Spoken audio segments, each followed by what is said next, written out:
Install the end trim spring clips to the connector using screws. Drill them into the connector to prevent them from coming off.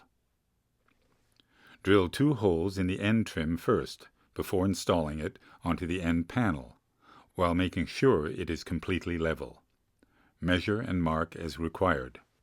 Carefully snap the end trim along with the end panel onto the connector. Adjust the levelers. Push in the Z brackets, align with the holes, and secure the end panel to the brackets using the supplied screws.